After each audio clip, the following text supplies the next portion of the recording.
Good morning, student.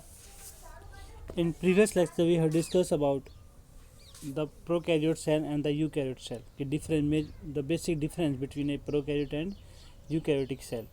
Now we are going to discussing about the eukaryotic cell structures. But first, we have to compare the plant and animal cells.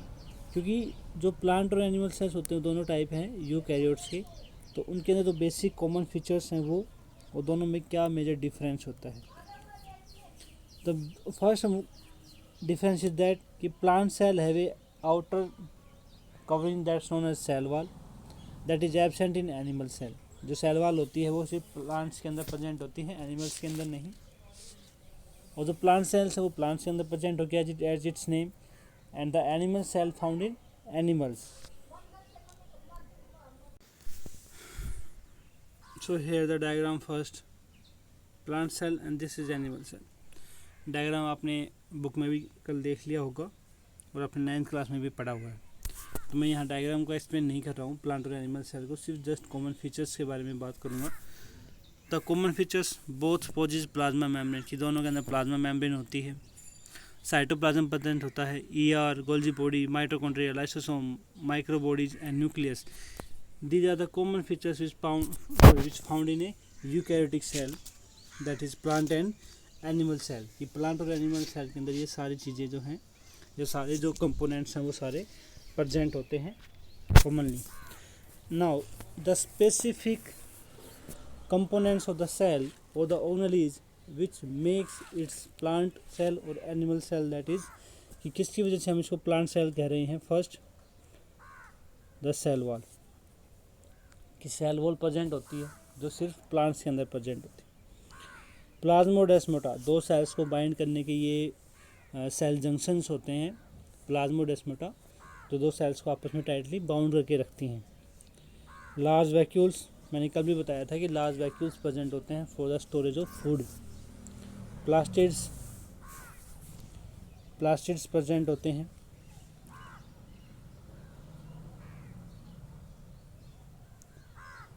Plastids का function होता है basically ये double membrane only होती हैं. ये food को manufacture करते हैं और फूड को स्टोर भी करती हैं. उनके अंदर पिगमेंट्स प्रेजेंट होते हैं, दैट्स क्लोरोफिल ए, बी, जैंथोनिन, कैरोटीनिन, इस टाइप के पिगमेंट्स इसके अंदर प्रेजेंट होते हैं. नेक्स्ट है कि एनिमल सेल, कॉमन फीचर हम ऑलरेडी पढ़ चुके हैं जो दोनों साइड कॉमन होते हैं. The specific feature that is presence of centromere और centrosome and centriole are present in animal cell. देखो जो स्पेसिफिक फीचर प्लांट सेल के अंदर प्रेजेंट है वो यहाँ एब्सेंट होंगे. यहाँ जो स्पेसिफिक फीचर प्रेजेंट है that is centrosome and centriole, वो यहाँ एब्सेंट होते हैं क्योंकि यहाँ कोई स्पिंडल फॉर्मेशन नहीं होती. So this is the common and unique feature of a plant and animal cell. Now we are going to discuss about some differences. तो ये हमने पढ़ लिया है हम इसके बारे में कि दोनों के अंदर माइनर क्या डिफरेंस होता है. Next we are going to discuss about the cell organelles और द सेल स्ट्रक्चर, कि एक सेल के अंदर क्या क्या कंपोनेंट होते हैं उनको हम यहाँ डिस्कस करेंगे.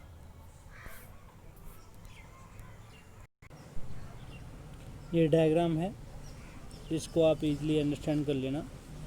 तो मैं सभी कंपोनेंट्स को डिटेल में आपको बता दूंगा. हम जब डिटेल्स में स्ट्रक्चर पढ़ लेंगे सभी कंपोनेंट्स का, तो वहाँ आपको सभी का फंक्शन एंड रिलेशन है वो अंडरस्टैंड हो जाएगा, समझ आ जाएगा. This is the animal cell. Now we are going to start the cell organelles, their structure and function. की हम सेल ऑर्गेनेलिज को पढ़ेंगे, उनके फंक्शन क्या हैं और उनका स्ट्रक्चर कैसे है. तो first the outer covering of a cell, कि जनरल सेल की आउटर कवरिंग प्लाज्मा मेम्ब्रेन होती है. प्लांट्स के अंदर एक्स्ट्रा मेम्ब्रेन प्रेजेंट है that's known as cell wall. Otherwise जो सेल की जो आउटर कवरिंग है that is commonly plasma membrane और cell membrane. The cell membrane as its name, the covering और membrane of a cell, it bounds the cytoplasm. ये cytoplasm को bound करके रखती है, specific shape and size provide कराती है to a cell structure. was studied only after the advent of the electron microscope in the 1950s। कि जो plasma membrane structure है वो ऑब्जर्व करने की जो प्रोसेस है वो स्टार्ट हुआ after the invention of electron microscope. Electron microscope के बनने के बाद ही जो प्लाज्मा मेम्ब्रेन है उसको ऑब्जर्व किया जा सका after the 1950s। The chemical study on the cell membrane specially the in human RBC enable the scientist to reduce the possible structure of a plasma membrane. कि जो केमिकल स्टडी की कौन से केमिकल कंपोजिशन से plasma membrane बनी हुई होती है ये डिस्कस हुआ in the with the help of human RBC. की जो ह्यूमन आरबीसी है उसकी हेल्प से पॉसिबल स्ट्रक्चर की क्या पॉसिबल स्ट्रक्चर हो सकता है एक प्लाज्मा मेम्ब्रेन का। These studies show that cell membrane is mainly compose of lipid and proteins. जितने भी जो स्टडीज़ थी ह्यूमन आरबीसी के ऊपर उन्होंने उनसे ये ऑब्जर्वेशन कंक्लूजन निकला, रिजल्ट आया कि the membrane is made up of lipid and proteins. कि जो मेम्ब्रेन है वो किसकी बनी है, लिपिड एंड प्रोटीन्स की। Next the major lipids. अब यहाँ देखो जो लिपिड्स हैं वो किस टाइप के हैं। The lipids are phospholipids. Phospholipid means lipids जो फैट्स होती हैं उनके साथ फोस्फेट बाउंड है।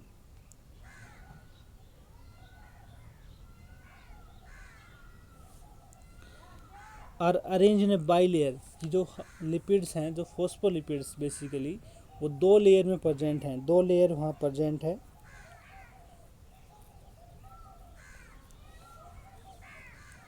Arranged in a bilayer. Also the lipids are arranged within the membrane with a polar head towards the outer side and the hydrophobic tail towards the inner part। जो देखो यहाँ इसमें जो लिपिड्स हैं वो इस तरह के अरेंजमेंट में होते हैं, polar head and two tales.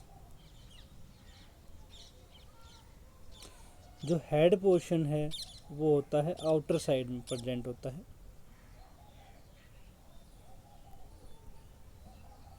और जो टेल रीजन है वो इनर साइड में। तो ये कैसे प्रेजेंट होता है मैं अभी आपको डायग्राम है उसकी हेल्प से समझाता हूँ। Plasma membrane present between the cell wall and the cytoplasm. ये मैंने आपको पहले ही बता दिया है कि साइटोप्लाज्म को बाउंड करके रखती है। ठीक है, होती कैसे, it's a delicate semi permeable. Permeability depend on the physiological state of the cell size and the nature of the molecules. देखो यहाँ वर्ड आया सेमी परमिएबल। परमिएबिलिटी का मतलब है कि जिसके एक्रॉस कोई भी मॉलिक्यूल्स मूव कर सकें। Semi means हाफली। हाफली का यहाँ मतलब है सिलेक्टेड से, कि सभी मॉलिक्यूल्स पास आउट नहीं होंगे। सेमी परमिएबल है ये, कुछ होंगे कुछ नहीं होंगे, और सिलेक्टिव भी है। फिजियोलॉजिकल स्टेट जो है सेल की उसके ऊपर डिपेंड करता है। और द मॉलिक्यूल ऑफ साइज, जो चैनल्स प्रेजेंट होंगे, जब हम फर्दर इसमें चैनल्स पढ़ेंगे तो उसकी हेल्प से हमें समझ आएगा कि कौन से मॉलिक्यूल्स ट्रांसफ़र हो सकते हैं और कौन से नहीं। प्लाज्मा मेम्ब्रेन का काम क्या है, रेगुलेट फ्लो ऑफ वाटर। कि सेल के आउटर साइड से इनर साइड या इनर साइड से आउटर साइड में वाटर, और जो सेल कंपोनेंट हैं या साइटोप्लाज्मिक जो कंपोनेंट है उसको रेगुलेट करना, ऑर्गेनिक एंड इनऑर्गेनिक मॉलिक्यूल्स को। नाउ अब हम स्टार्ट करते हैं basic model of the plasma membrane. की प्लाज्मा मेम्ब्रेन का जो मॉडल हम पढ़ते हैं या जिस मॉडल की हेल्प से हम प्लाज्मा मेम्ब्रेन का स्ट्रक्चर पढ़ते हैं, that's known as fluid mosaic model. Fluid का मतलब होता है लिक्विड, और मोजेक यहाँ वर्ड यूज किया गया है। इसका मतलब देखो बेसिकली जो फ्लूइड मोजेक मॉडल है वो एक साइंटिस्ट जो थे describe by H J. Sanger and G N. Nicolson 1972 में दिया था। Fluid mosaic model for describing the structure and thermodynamics of the plasma membrane. कि इन्होंने इस मॉडल की हेल्प से प्लाज्मा मेम्ब्रेन का स्ट्रक्चर और डायनेमिक्स को जो पब्लिक है उसके सामने, पब्लिक डोमेन के सामने रखा कि भाई इस टाइप का जो प्लाज्मा मेम्ब्रेन है वो स्ट्रक्चर होता है। फ्लूइड मोजेक मॉडल में बेसिकली क्या है, जैसे ग्लेशियर्स के अंदर ये आपने देखा होगा कि जो समुद्र होता है ग्लेशियर साइड में, ग्लेशियर जो पोर्शन होता है वहाँ पे पानी के अंदर बर्फ़ के टुकड़े तैरते रहते हैं। इसलिए उन्होंने दिया फ्लूइड मोजेक मॉडल कि floating the icebergs on the sea. कि जो आइसबर्ग्स हैं वो सी के सरफेस के ऊपर फ्लोट करते रहते हैं, तैरते रहते हैं। जो बर्फ़ के टुकड़े हैं वो पानी के ऊपर जिस तरह तैरते हैं, उसी तरह का स्ट्रक्चर जो है वो प्लाज्मा मेम्ब्रेन का होता है। इसीलिए उन्होंने नाम दिया फ्लूइड मोज़ेक मॉडल। और इस मॉडल के अंदर होता क्या है कि bilayer of phospholipids form the core of plasma membrane, कि जो फॉस्फोलिपिड्स की बाइलेयर है वो कोर स्ट्रक्चर यानी मेन जो कंपोनेंट है प्लाज्मा मेम्ब्रेन का वो बनाएंगी। बाइलेयर है यानी फॉस्फोलिपिड की 2 लेयर प्रेजेंट है, one outer side and one inner side. Proteins are embedded randomly on the peripheral and integral portion of the bilayer. हमने बताया कि फॉस्फोलिपिड और प्रोटीन की बनी होती है, तो प्रोटीन कहाँ प्रेजेंट होंगे, या तो पेरिफेरल मेम्ब्रेन के ऊपर प्रेजेंट होंगे या मेम्ब्रेन के अंदर एम्बेडेड होंगे, धसे हुए होंगे। Bilayer has fluid consistency due to number of unsaturated fatty acids in phospholipids. Fluid consistency मतलब वो रिजिड नहीं है, रिजिड तो वो होती है जिसके ऊपर कोई चेंज ना आए, लेकिन ऐसा नहीं है, ये स्मूथ होती है और थोड़ी बहुत इसके अंदर इलास्टिसिटी या आप कह सकते हैं कि थोड़ा स्मूथ है, ये स्ट्रेचेबल है। तो वो किसकी वजह से है, due to number of unsaturated fatty acids in the phospholipids, कि जो फॉस्फोलिपिड्स हैं उनके अंदर फैटी एसिड प्रेजेंट होंगे, उनकी वजह से ये थोड़ा फ्लूइडिक कॉन्स्टिट्यूशन है, इसलिए बोलते हैं fluid mosaic model. This is the diagram of the plasma membrane model, the fluid mosaic model. इस मॉडल के अंदर देखो क्या है, हमने पहले ही बताया था कि 2 टाइप के कंपोनेंट प्रेजेंट हैं mainly, phospholipids and the proteins. और फॉस्फोलिपिड की 2 लेयर हैं, दीज आर द फॉस्फोलिपिड्स। देखो ये 2 फॉस्फोलिपिड हैं, एक फॉस्फोलिपिड जो है वो इस तरह का स्ट्रक्चर है। तो यहाँ जो टेल्स हैं वो अट्रैक्टेड टू ईच अदर, जो टेल्स हैं वो एक दूसरे की तरफ होंगी और जो हेड्स हैं वो अपोजिट डायरेक्शन में होंगे। ठीक है, कि हेड आउटर और इनर साइड में एक दूसरे के अपोजिट, और जो टेल्स हैं वो एक दूसरे के अट्रैक्टेड यानी डायरेक्शन में होंगी। सेकंड, जो प्रोटीन्स मैंने बताया कि या तो पेरिफेरल होंगे, पेरिफेरल मीन्स जो आउटर कवरिंग के ऊपर प्रेजेंट है। देखो ये वाला जो प्रोटीन है, दिस वन, ये इसकी आउटर कवरिंग के ऊपर प्रेजेंट है, so known as peripheral. Peripheral होता है outer side, periphery towards the outer, कि बाहर की तरफ जो प्रेजेंट होगा वो पेरिफेरल। जो इसके अंदर प्रेजेंट होगा, ठीक है ना, जो इसके अंदर प्रेजेंट है यानी लिपिड्स बाइलेयर के बीच में, ये वाला जो देखो, ये वाले ये सब क्या है, इंटीग्रल प्रोटीन्स, जो प्लाज्मा मेम्ब्रेन के फॉस्फोलिपिड बाइलेयर है उसके अंदर इंटीग्रेटेड हैं। इंटीग्रेटेड होंगे तो उनको बोलेंगे इंटीग्रल प्रोटीन्स। और जब 2 इंटीग्रल प्रोटीन्स आपस में एक साथ प्रेजेंट हैं, उनके बीच में कोई गैप है, दैट्स नोन एज चैनल, पोर। वो एक होल बनाएंगे, पोर बनाएंगे, चैनल बनाएंगे फॉर द परमेबिलिटी, जिसके थ्रू जो मॉलिक्यूल्स हैं वो ट्रांसफ़र होंगे।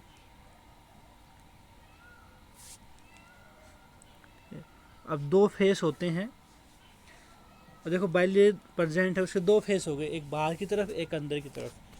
जो फेस साइटोप्लाज्म की तरफ होगा उसको बोलते हैं सी फेस, यानी सी वर्ड फॉर साइटोप्लाज्मिक फेस, कि जो न्यूक्लियस की तरफ है या जो सेल के अंदर की तरफ है साइटोप्लाज्म की तरफ, उसको बोलते हैं सी फेस। और जो फेस बाहर की तरफ है outside the cell, that's known as exoplasm, यानी प्लाज्मा से बाहर की तरफ, that's known as E face.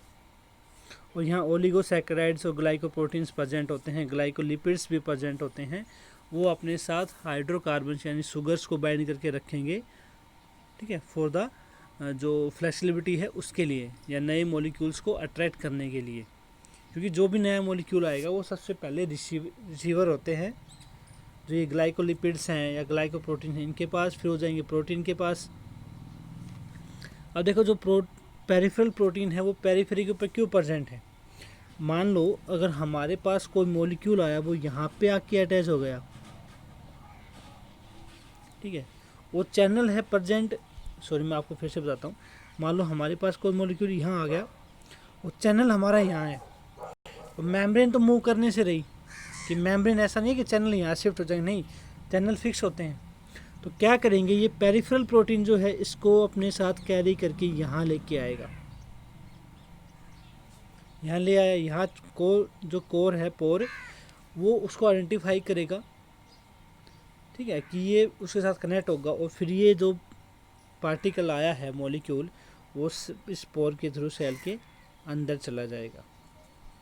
Same यही प्रोसेस जो है वो आउटर साइड के लिए फॉलो होगा कि जो मान लो यहाँ कोई मॉलिक्यूल प्रेजेंट है साइटोप्लाज्म के अंदर, इसको सेल को रिमूव करना है या बाहर की तरफ भेजना है, तो क्या करेंगे, ये जो कोर जो पेरिफेरल प्रोटीन जो है ये इसे बाइंड करेगा और इसको ये यहाँ ले जाके ड्रॉप कर देगा। जैसे आप स्कूल बस से आते हो ना, इस तरह से ये ड्रॉप एंड कैरी वाला प्रोसेस है। तो यहाँ से फिर वो आउटसाइड द सेल। तो पेरिफेरल प्रोटीन का यही काम होता है, और जो इंटीग्रल प्रोटीन है उनका काम होता है टू प्रोवाइड ए चैनल। अब जो फॉस्फोलिपिड की बाई लेयर है इसके अंदर 2 लेयर है, फर्स्ट एंड सेकंड। तो इसमें मैंने बताया आपको एक हेड रीजन होता है, एक टेल रीजन होता है।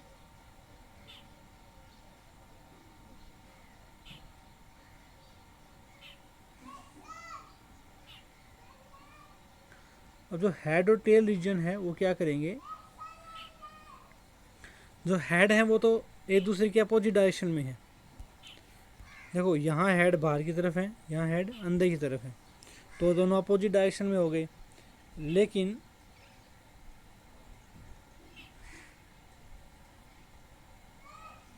नेक्स्ट केस में क्या है, जब हम टेल रीजन की बात करेंगे तो टेल रीजन में क्या है, यहाँ वो the tail of the lipid layer और the phospholipid bilayer are attracted to each other. जो बाई लेयर होती है वो हेड आउटर साइड और टेल इनर साइड, वो इसलिए है क्योंकि जो टेल रीजन है इसमें जो टेल्स होती हैं वो हाइड्रोफोबिक होती हैं। हाइड्रोफोबिक का मतलब है विच रिपेल वाटर। सो ये एक देखो, जो टेल हैं वो वाटर को रिपेल करेंगे। अगर मान लो जो पोलर हेड हैं उनके अंदर से अगर वाटर एंट्री कर भी गया तो वाटर का रिमूवल नहीं होता है, यहाँ वाटर का वेस्ट नहीं होगा। ये वाटर प्रूफिंग बनाती हैं, जो टेल रीजन है वो वाटर प्रूफिंग बनाएगी। और हेड रीजन जो होते हैं वो हाइड्रोफिलिक होते हैं, यानी वाटर लवर्स होते हैं। और जो टेल रीजन है वो वाटर हेटर्स होती है। अब हम इसको थोड़ा कलर स्ट्रक्चर में 3D स्ट्रक्चर देखते हैं इसका। इसके अंदर देखो, मैं फर्स्ट आपको जो एक फॉस्फोलिपिड का जो मॉलिक्यूल है फॉस्फेट उसको बता देता हूँ। देखो यहाँ 2 चीज़ें होती हैं, फॉस्फोलिपिड, एक फॉस्फेट और एक लिपिड। जो हेड है that is made up of phosphate head, polar head होता है, हाइड्रोफिलिक है, ये वाटर लवर है। पोलर का मतलब है वे स्टैटिक चार्ज, इसके पास अपना एक चार्ज होता है इसलिए पोलैरिटी शो करता है। फैटी एसिड टेल्स, ये लिपिड्स जो हम बोल रहे हैं ना फॉस्फोलिपिड, तो लिपिड यहाँ फैटी एसिड्स होते हैं। नॉन पोलर हाइड्रोफोबिक, ये वाटर रिपेल्टेंट होते हैं, और हेड पोर्शन है वो वाटर लवर होता है। तो इस तरह बाइंड कर जाएंगे। कोलेस्ट्रॉल प्रेजेंट होता है to provide the flexibility. Cholesterol इसको टाइटली जो देखो, जो हाइड्रोफोबिक टेल और जो हाइड्रोफोबिक वाला जो कंपोजिशन है ये इस तरह है कि tail attract to each other and heads are opposite to each other. उसके बीच में कोलेस्ट्रॉल प्रेजेंट होता है। कोलेस्ट्रॉल का काम होता है टू प्रोवाइड स्टेबिलिटी, ये स्टेबिलिटी और फ्लेक्सिबिलिटी दोनों प्रोवाइड कराएगा। ये इसको बाइंड करके रखेगा और थोड़ा स्मूथ भी बनाएगा। अब देखो कैरियर प्रोटीन्स, हम बोल रहे हैं कैरियर प्रोटीन्स। कैरियर प्रोटीन्स क्या होते हैं, ये मॉलिक्यूल्स को कैरी करेंगे, जो मूव कर सकते हैं, एक बाई लेयर के अंदर स्विम कर सकते हैं। चैनल प्रोटीन फिक्स होते हैं मॉलिक्यूल्स को इस तरह से मूवमेंट को प्रोसीड आउट कराने के लिए। और जो पेरिफेरल प्रोटीन जो मैंने आपको बताया कि वो पेरिफेरी के ऊपर डिपेंड होते हैं, वो मूव करते रहते हैं, उनका काम होता है मॉलिक्यूल्स को चैनल्स तक कैरी आउट करना। This is the general structure of a plasma membrane, that is fluid mosaic model. Phospholipid bilayers present होती हैं, प्रोटीन्स प्रेजेंट होते हैं।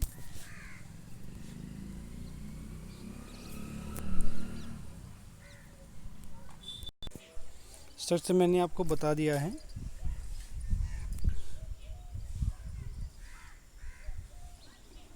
देखो जो रेशियो होता है प्रोटीन और लिपिड्स का, वो वरी करता है अलग अलग स्पीशीज़ के अंदर। जैसे अगर ह्यूमन बीइंग की बात करें हम, तो ह्यूमन बीइंग के अंदर बेसिकली क्या होता है, 52% प्रोटीन होता है, 40% लिपिड्स होते हैं, और रिमेनिंग उसमें अनदर कंपोनेंट्स लाइक कोलेस्ट्रॉल आ जाता है, अनदर ग्लाइकोप्रोटीन्स हैं, शुगर है वो प्रेजेंट होती है। देखो इंटीग्रल और पेरिफेरल प्रोटीन मैं आपको पहले ही बता चुका हूँ कि इंटीग्रल वो होते हैं जो मेम्ब्रेन, जो लिपिड बाइलेयर है उसके अंदर एम्बेडेड हैं, और जो पेरिफेरी यानी जो सरफेस के ऊपर प्रेजेंट है, that's known as peripheral proteins. देखो इस तरह का स्ट्रक्चर होता है ये इंटीग्रल प्रोटीन्स। ये फॉस्फोलिपिड की bilayer head portion and tail. The head portion directed to opposite direction, tails are attracted to each other, क्योंकि ठीक है। उसके बाद ये पेरिफेरल प्रोटीन्स होते हैं, शुगर बाइंड होती है उसके साथ, बीच में कोलेस्ट्रॉल प्रेजेंट होता है। It's the fluid mosaic model of the plasma membrane.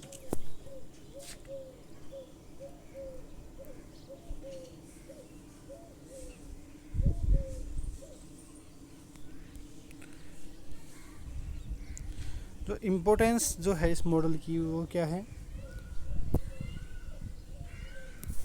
कि जो quasi fluid nature of lipids का जो फ्लूइडिक नेचर है वो हेल्प कराता है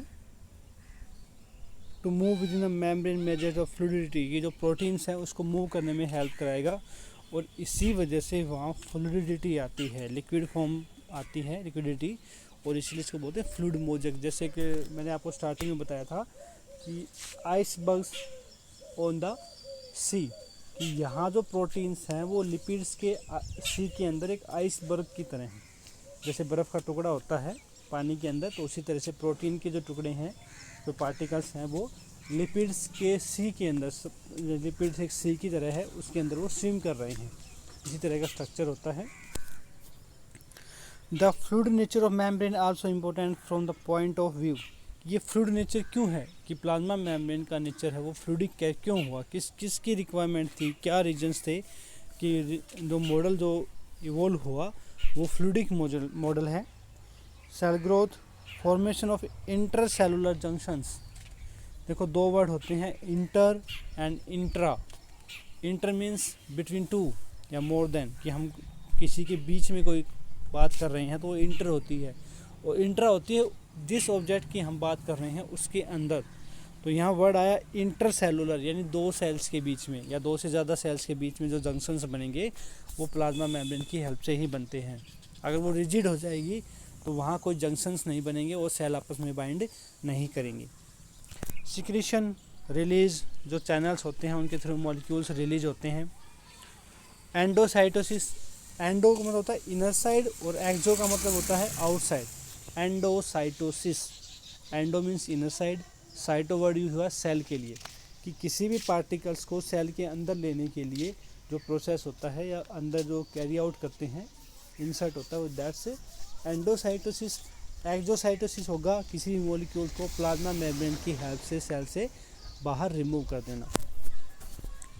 सेल डिवीजन, नेक्स्ट है इसमें सेल डिवीजन, कि सेल डिवाइड करते टाइम जो प्लाज्मा मेम्ब्रेन है वो फ्लूइडिक है, स्मूथ है, इसलिए डिवीजन जो है वो ईजिली हो जाता है। One of the most important function of plasma membrane is the transport. The most important ये ट्रांसपोर्ट है। ट्रांसपोर्ट दो टाइप के होते हैं, active form and passive form. Active form का मतलब होता है विच रिक्वायर्स एनर्जी, जो एनर्जी की रिक्वायरमेंट होती है, लो कंसनट्रेशन से हाई की तरफ भी हो सकते हैं। और पैसिव में क्या होगा कि हाई टू लो होगा, कि जहाँ कंसनट्रेशन ज़्यादा है वहाँ से लो की तरफ। जैसे अगर मान लो छत पे पानी, मान लो हमारे पास 2 कंटेनर हैं, एक के अंदर हमने 10 लीटर वाटर फिल कर दिया, एक के अंदर 5 लीटर, और दोनों को एक पाइप से कनेक्ट कर देंगे, तो क्या होगा, जो 10 वाला जो कंटेनर है वो जुड़ गया 5 वाले के साथ, तो दोनों का टोटल 15 हो गई। तो 10 वाले से 5 के अंदर वाटर तब तक जाएगा जब तक दोनों 7.5 ना हो जाए। तो ये पैसिव ट्रांसपोर्ट के अंदर होता है, जब तक ये तब तक प्रोसेस होगा जब तक कंसंट्रेशन इक्वल ना हो जाए। और एक्टिव के अंदर क्या होगा कि लो अगर 10 वाले को 5 की रिक्वायरमेंट है तो 5 वाला 10 के पास चला जाएगा विद द एनर्जी। और एनर्जी किस लिए यूज होती है? एनर्जी यूज होती है प्रोटीन कैरियर्स के लिए, कि जो प्रोटीन है वो उस मॉलिक्यूल को कैप्चर करेंगे और फिर प्लाज्मा मेम्ब्रेन की हेल्प से मूव कराएंगे। तो जो एक्टिव और पैसिव ट्रांसफॉर्मेशन है, या बेसिकली जो